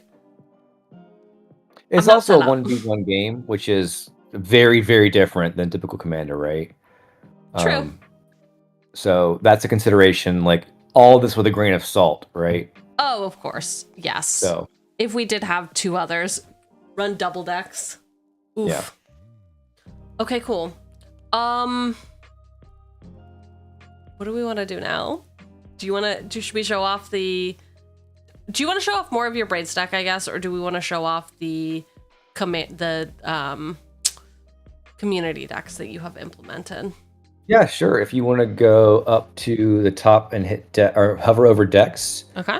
And then go to community decks. Great. Any deck that you put on the site, you can share with the community. Ooh. And everyone can see it. They can favorite it and then play with it themselves. As you can see, we just uploaded all the Strixhaven precons, so you can play those decks right now. Ooh, okay. Do you have a favorite precon of the Strix? I'm thinking Witherbloom. I have actually never built a Golgari deck yet. Okay. And so I'm very intrigued by that one. And so probably going to pick that one up. Perfect. If I'm being honest. If you click into a deck, what you'll see is we have the deck broken up by the different card types. Ooh. So creatures, instant sorceries, etc. We are going to add custom categories, like card draw, sack thought, or whatever you want to use to organize your deck. We're going to add those in there. And then on the left, we have the mana cost of all your pips, mana production, your mana curve, and again, the pie chart of the breakdown of card types. Very nice. I do like and that commanders are in here. Yeah, we're open to ideas on what data you want to see to help you understand the deck better. Mm-hmm. We have all the data, right? The data's there. It's just what do we do with it kind of thing. This was kind of a step one, but I'm very curious to hear ideas as to what kind of analytics and data and stats that people want to see to help them, make better decisions about their deck and understand it better. Oh yeah. I'm not a pro deck builder, so I couldn't tell you. But I think that this is all a great start. Okay. I'll give us a reveal here. We are going to release probably tomorrow or Monday tags for decks. Ooh. So you can search decks by aristocrats decks, or you can make your own custom tags. And so Cheugy's decks or whatever you want to do. We already have search by user, but you could have like a Cheugy's communities decks. All your fans can make their decks, and you can share this amongst the same tag in there. So that's going to go live probably tomorrow or Monday. We're just doing some final testing on that as well. But again, the idea being able to discover whatever kind of deck you want and play against it, play with it, whatever you need to help you get a better experience. And, again, that community aspect. I love seeing other people's ideas and decks that they built. So we want to lean on that pretty heavily. Amazing. Okay. So if I want to play with one of the community decks, what I have to do is favorite it first. Is that right? Correct. Okay, cool. You'll hover over it, and then you click the heart or go into it and hit the favorite button. And then whenever you start a new game, either multiplayer or playtest, that deck is now an option for you to play with. Okay. So play online, create game, Strix. Strix. No bracket. Just no bracket. Join call, mic off, sure. And then I will choose Silver Quill. There you go. Easy as that. Amazing. Okay. And you said you're introducing private lobbies soon? Yes, we are. It's very easy to do that. We just haven't done it yet, but it's on my to-do list. Excellent. So I have shuffled the decks. Ooh, and it saves my preferences that I like my playmat on. Mm-hmm. Yeah, we save all of your settings. So your playmat selection, your card sleeve selection. We're going to add a few more things do you prefer zoom mode on or off? We're actually going to have another feature coming out this weekend. Is right now when you card zoom, the zoomed card shows up next to the card that you're on. What can happen though is when you have a bunch of cards on the board, that the zoom card will kind of move around as you move your mouse over different cards, which can be kind of what's the word? Abrupt for the eyes. Yeah. And so we're gonna have an option for fixed zoom mode. So the card zoom will always show in the same exact spot, how Moxfield does. Yeah. We'll have an option for either one of those two options, whatever you prefer. And it will remember that setting as well. So everything you configure will persist through all your games. Very cool. So if I got no lands in my opening hand, does that mean that I accept? Accept. That's the best hand you can get. I feel like maybe it's Everyone the knows that. recon that's broken. Okay, so I did mulligan once, and if I want to bottom a card, do I accept hand first? No, okay. You click the card and then hit the button. For sure, I can do that. I'm gonna click this one, and then I'm going to bottom that, and then I will accept hand. I did it, but now I have 5 cards. I think Did you select 2 by accident? I don't want to talk about it. Just keep, whatever. We're leaving. Just go. Take your turn. Play a mountain, and then do I have any 1-drops? I do. Maybe I do. Maybe I don't. I don't know. Uh-oh. I'm not gonna tell you. But this is a friendly game between colleagues or whatever. Okay. We're gonna draw. That's not what I wanted to see, but it's okay. We are gonna play. Did I seriously bottom all of my lands? I don't want to talk about it. We're gonna play this land that does nothing. I have to pay something into it, and then it'll give me mana. Solid turn 1. House. One thing I forgot to mention that has been requested thing is custom cards. Ooh. That's not my world, but we have people in our server who are big fans of custom cards. And so we are working through the details of how to implement that as well. So that will be, at some point in the future, you can play with your own custom cards. So what would that look like? Desires. So right now you can upload a deck.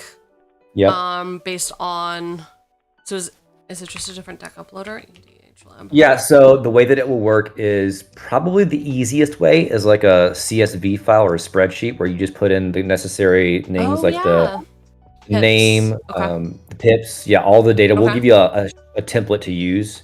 And then either we can host the artwork or you can host it yourself on like an image or whatever you use. So you'll put in, either upload the file or put the path to the image. We'll show you a preview of the card, make sure that everything looks correct before it imports, and then you import it, and it will behave like a normal card would. I love that. Perfect. Okay, cool. All right. Let's do... Do you know who did the art on... Oh, it's an official Ultra Po, so it seems like this is an official MTG art of some kind. It probably is. I just honestly downloaded that to test the playmat feature, if I'm being totally honest. It looks sick, though. I love it. I just love that, like, Ariat is old in her, like, collar because it's mirrored. She's like an old crone. It's very nice. I never noticed that. That's awesome. I'm drawing 2 cards, and I'm still not getting a land, so I pass. I'm pretty sure they're in there. They're not in here. I can guarantee it. All right, we got 3 mountains. Wow. Of course, we're gonna go ahead. Those mountains. Okay. And we're gonna give our gobbies haste with a goblin chieftain. They're also gonna get +1/+1. You know what I'm doing. Everyone knows what I'm doing. We don't like it. We don't have to like it just because we know what you're doing. I actually lost to Crinkle last night at the LGS, funny enough. And then lost to Braid the next game. Can you tell that I'm cheating? Yes, you're drawing 1,000,000 cards. I got 1 land. I finally got a land. Battlefield. Here's a different land, too. There you go. All right. Pass. I'll allow it. Hey, you were the one who was like, nobody can cheat on this game. Seems like I can. If it's consensual, it's not cheating, is it? That's... I'm talking about Magic, by the way. To be clear, that came out. I did not. I mean, I think it works on multiple levels, though. It is true. It is accurate. If it's consensual, it's not. Let's do... I don't really need that right now, but I do like this. So I'm going to pick 1 in a red for a run developed Horde Master, another goblin. Other goblins get +1/+1, and whenever he or another goblin you control dies, exile top card of the library. If it's a goblin, I may cast it that turn. Oh my And gosh. so both of these guys are going to get +1/+1 from each other. Great. Fantastic. And that real quick. I take 5?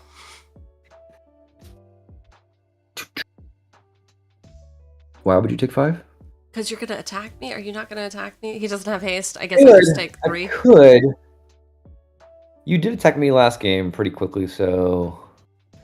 Yeah, we're going to send 5 at you on the ground. Wait, does he have haste? Other They all goblin do. control have haste. Okay, cool. 1, 2, 3, 4, 5. Okay, it would be cool if I was in view mode that I could have some sort of pop-up to see that I took damage, because I did not know. I hit the minus button hoping that I would take the damage. Oh, so it doesn't give you the alert when you did it? It does not give me the alert on my own actions. Feedback. Okay, so write that down. Show player their own alert for life change. Got it. That's a good call out. I thought so. All right. This is nothing. This is not a real game. Especially because this isn't a real land. Anyway, Talisman of Hierarchy. Do you play Magic? Do I what? Do you play Magic? Stop. Stop it. Stop. Hey, I thought we were playing precons. You're playing a Cranko deck. You know your deck. That's not fair. That's not fair. I'm forfeiting this game already. I'm going to add in a table feature. You can flip the table over. Actually, if you don't do that, I'll be upset. That would be fun. There's some things that I want to build just for fun like that. You should. Yeah, I could definitely do that. I'm sure that'll make it to the top of your priority list. Yeah. Okay. I'm gonna play Defacing Duskmage. He's got Death Touch. Whenever an opponent draws their second card each turn, this creature becomes prepared, which means that I can then cast Vandal's Edict. Draw 2 cards. Each player loses 2 life. Good thing I'm playing mono red where we have no card draw. Real. Alright, Someone just asked me why I'm playing a Goad Commander in a 1v1. so it is Goad. Right? Apparently it is Goad, yeah. Orzhov has Goad, which is crazy for Orzhov, but I like it. Yeah, not the best choice in a 1v1. I thought we were having a nice time, but no, apparently we're supposed to be performing or something. I'm now going to tap 3 for a Goblin War Drums, which gives all my goblins Menace. So what deck do you pull out at the table and everyone groans? Is it all of your decks? Or Probably Cranko. Probably Cranko. Chill. Honestly. Chilling cool. It's so telegraphed, though. I feel like everyone knows what's going to happen, and like it's very obvious. It's easy to stop, honestly, in a 4-person game. Yeah, right? kind of. Again, this is my end of the night after several beers deck where I just don't have to think a lot.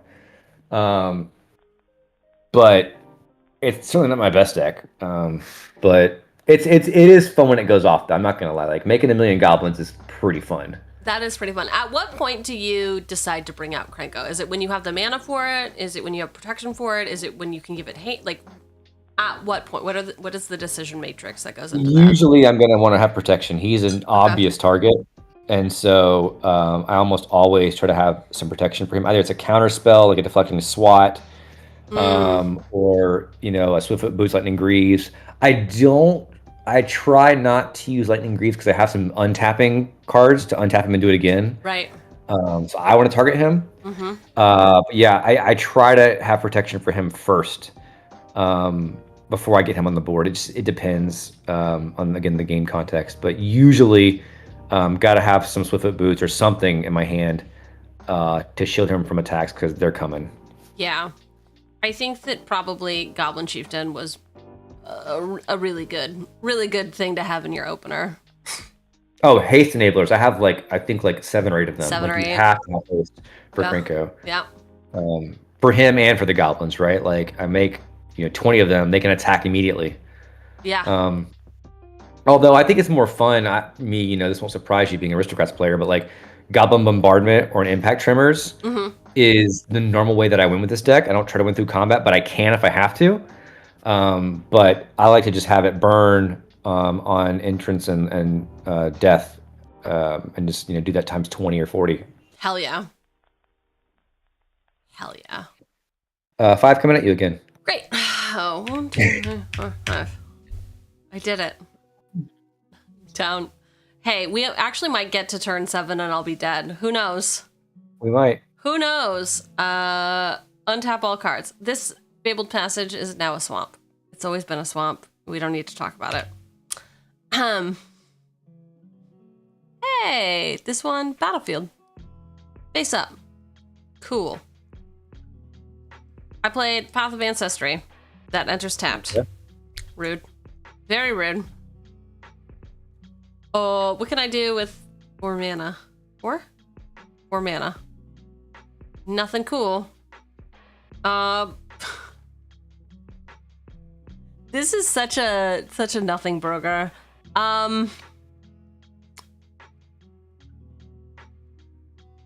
Okay. I will play the Scriv the Obligator. It's that Inkling bird everyone's talking about. It's a 2/3 with flying and death touch. Whenever it attacks, create a white aura enchantment token named Contract attached to target creature an opponent controls. That token has, whenever enchanted creature attacks, it gets +2/+0 until end of turn. It's attacking one of your opponents. If it's attacking one of your opponents, otherwise, its controller loses 2 life. So hopefully, you'll lose some life when you attack me, but we'll see. It's probably not gonna happen. Probably not gonna happen. We shall see. I think we know. Juju, I think we know. Yep. I have my 4th mountain. So we're going to bring out the man of the hour, Crinko. Ooh, who up here cranking their nose? That works, right? And That's then something. we're immediately going to tap him to bring in 3 more gobbies. So I'll add tokens, goblin, and I'll make 2 copies of those since I made 3 total. Yeah.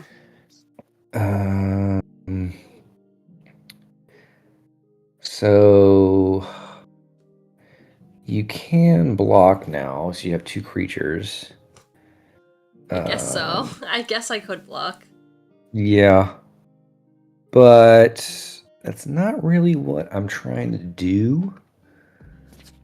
And so what we're going to do, also these goblins are 2/2s because of the guy.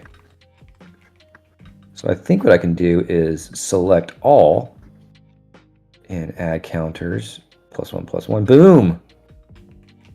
1 click added to all my goblins. I can't even believe that. How did you do that? Show me your ways. So if you hold down the mouse and drag, it will draw like a green box. Mm-hmm. And it will select whatever cards you select in that area. Damn. And then you can take action on all those cards at once. Holy cow. Game changer. I feel like Architect doesn't do that, does it? I think I don't think so. It's pretty good. It's pretty good. Yeah, people ask for that one for a long time. Also, this is new as of, I think, 2 days ago. You can now drag cards to reorder in your hand. Huh. Which you could not do before. I think it was Friday I released that, or Thursday. Nice. Yeah, that was a big request too, which is kind of an obvious one, but it's a little bit tricky to build, so it took me a minute to get the math right on it. Yeah. I have never worked on an app that required so much math with like the X and Y coordinate where the card is at on the board. There's a lot of math that goes into knowing where a card is, that requires some calculations, if you will. Nice. So we just had someone transfer all 9 of their commander decks into EDHLAB. As like a brand new person who's just getting started, like, do you have any tips for them? Like anything, like just have fun, just go at it. Join the Discord, let us know what you think. You imported them from Architect or Moxfield. They should be ready to go off the bat. Like, commander's already picked out. If you did it by the deck list, you have to go and select the commander by right-clicking and hit set as commander. Okay. But yeah, once you've got them in, like, they're ready to play, either in playtest or multiplayer. You just go to this whichever game you're trying to play, select the deck, and off to the races. Like Hell yeah. the entire idea behind this thing is to be as simple as possible, like low barrier to entry. And so I think one of my favorite features on the playtest section of the site is that you can just like quickly refresh a game now. Like reset the game and keep running reps. yeah, I did add that a couple weeks ago as well. Just a quick restart button to go back to turn 0 and play it again, right? Yep. Yeah, Play it that was a pretty big requested one too. Like if you get to the theme here, like I'm very, very big on community feedback and listening to users. That's why we have that Discord channel where we're there and like respond to you in real time. And like if it's a good feature, it'll get built, right?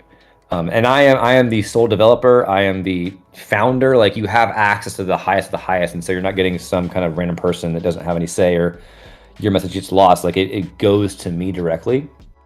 And so I take a lot of pride in that, right? It's how I want to be treated if I was a user of another app too, right? And so a lot of times today in tech, like you get like an automated AI bot for support, and it doesn't help you at all. No, right? Not at all. And so that human to human, real conversation. I actually, if you report a bug in the app, it goes right to me via email, and I respond to every single email that comes in to me, every single one. And so it's just, you know, it just matters to me, and so I wanted to offer that to our users, and I think it's important. So do your like IRL podmates know that you do this? Yeah, they all know, of course. I spam this at my local bar and game store all the time. I have like, 300 stickers that I printed out, and I take them all. I'm like, hey, want a free sticker? Want a free sticker? And I pitch it. Hell yeah. I did a live demo of multiplayer one night at the bar, just like had it on where people could see it. Yeah. That's the cheapest marketing I can do is my local community. And then obviously the online stuff with YouTube, and then hopefully MagicCon. But I'm a big believer in like starting with your local community first and getting a strong following there.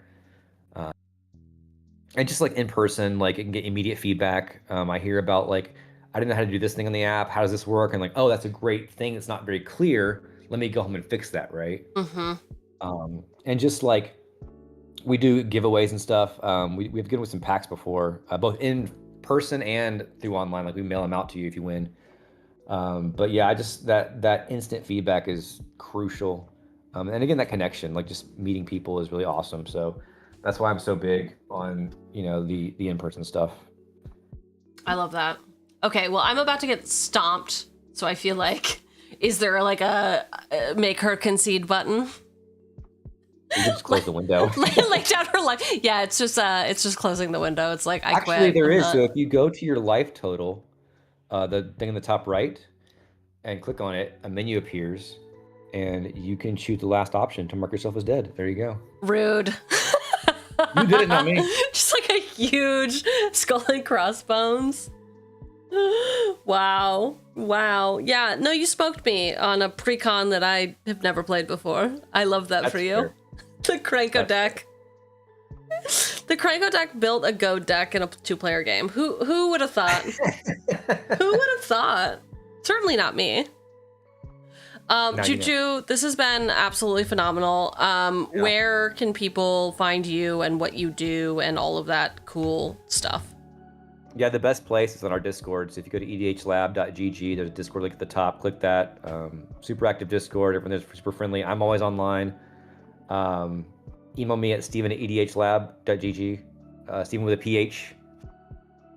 Okay, so where did the Juju come from then? Just for fun? So, if you can't tell, I'm kind of old. What you know? What do you mean? When there was a commercial back in like the late 90s, early 2000s, about a guy who goes to ask his boss for a promotion, and the boss is just not listening to him. And the boss has the Jujubee candies on his desk. And he's like obsessed with his Jujubees. And so the guy comes in and goes in this long like speech. He's prepared to get a raise, and the boss just goes, "Jujubee?" at the end. Like he wasn't paying attention at all. And so my buddies and I used to call each other Juju as like a joke when we were kids based on that commercial. And so we needed a handle. I was like, I'm gonna be Juju just based on that. So you can YouTube that commercial. I think it's a Career Builder or Monster.com. Just Google like job interview job. Yeah. And you'll find it. Oh, wow. But yeah, that's where it came from. That's amazing. I love that. I mean, I hate that, but I love it. If that makes sense. Yeah. Cool. All right, Juju. Thank you for hanging out. This has been eye-opening for me as a person who needs to get better at Magic. Being asked, do I play Magic by a professional in the industry. This has been great for me. I had a lot of fun. Thank you a lot for having me on here. This is awesome. Yes, Juju. Thank you so much. And I will see you in Discord. Sounds good. All right. Later. Ciao. Y'all. That was so fun and cool, except for the part where I lost a lot and didn't know how to play a deck. And then somebody had to ask me, do I even play Magic? So anyway, that was Steven from EDHLAB. Very cool. Very happy that we were able to chat. We were talking about doing this, and then I was like, let's do it when multiplayer launches. And then, surprise, surprise, Juju was like, hey, we just launched it. We just launched it like today. And I was like, oh my gosh, are you around Saturday? Let's hang. Let's get a chat in. Let's be cool.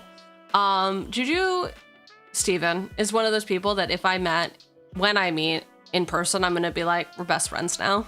It's unfortunate for you, but we will have to get matching tattoos.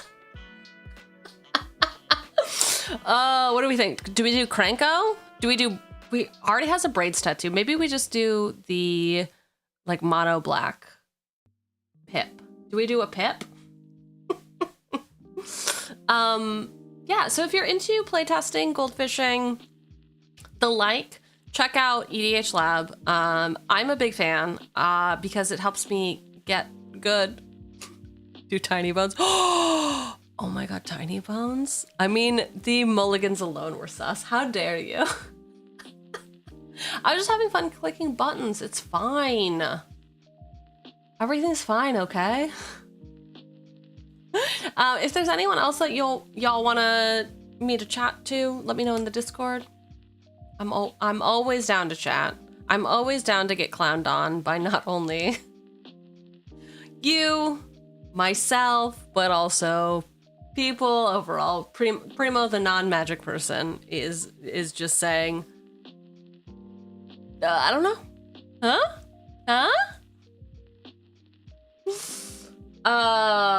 Okay, all right. I don't know what that is, Biz. Does that surprise you? Does that surprise you? Should we do Bengineering? I could get Bengineering on, I bet. Seabats? I bet I could do it. We're talking to Megan from Infinitokens on Tuesday, back to our regular cadence. Tomorrow, we are going to be doing some deck building. As you know, we are brewing Jasmine Boreal of the Seven. She just wants to be left alone in her retirement community. Can you just let her have that, please? Please? So we'll be deck testing. We'll build it together, and then we will head over to EDHLAB to actually try to test it out. Now that there is multiplayer, maybe I will invite some of you. I will share the link, and you can jump in with your own decks. So I'll announce that at the beginning of stream, and then we'll see who can jump in. I will have to use the microphone in-app, which is going to be new for me. I've never used an in-app microphone. Is that crazy? Is that crazy? No, it's not crazy. It's fine. It's fine and chill and cool. All right. Remember how I said I was going to eat in that hour break that we had? I didn't. I made a pizza and then I got yapping to Juju, and I failed to eat pizza. Failed to find pizza in my belly. What's so much hate, man? Thank you. Thank you for that. It's very yummy and good. Very nice and yummy and good. Thank you. Stream manager. We got a raid out again? Man, 2 raids in a day? Wild. Wild. Here's a joke. I decided to sell my Hoover. Uh-oh. Well, it was just collecting dust. Okay, well, that's what they're supposed to do, dude. That is what they're supposed to do.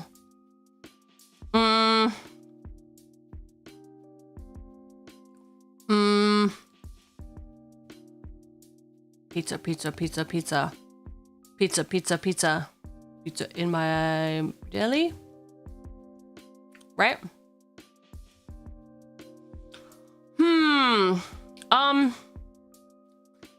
Z main character is playing WoW hardcore. So we're gonna raid into Z. We used to play WoW on Sundays. I am still paying for my subscription. I really don't want to talk about it. I really do not want to talk about it. If you're a fan of World of Warcraft though, I recommend that you get the role in our Discord for WoW, and then I will tell you when we're playing WoW. It's gonna be great. Z is playing with Beard Princess, and the Hound. So we're gonna raid into Z. I don't know what character they're playing. They are doing hardcore, which is bad. If you like Z, give them a follow. They are very cool and chill. They do cosplay, among other things. Like play WoW. The top one is for subbies dubbies. The bottom one is for non-subs. And actually, now that I say it, maybe just say what's up. Maybe don't use the raid message and just say like raid. I forget how spammy it can be. I forget. It's very into the the vTuber community to do big raid messages. Posted the card, hell yeah. I'm gonna go take a look. It's gonna be great. Thank you all for the double header. Appreciate you hanging out. I will see you tomorrow. What time? I don't know. I don't know. I would like to get started early since they've always been 7 hours, but we'll see. All right. Until later.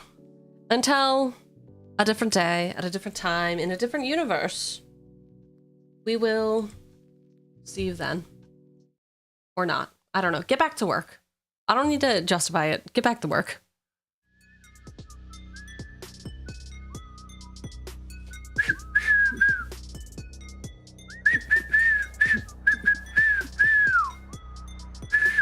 How am I at whistling? Pretty bad, right?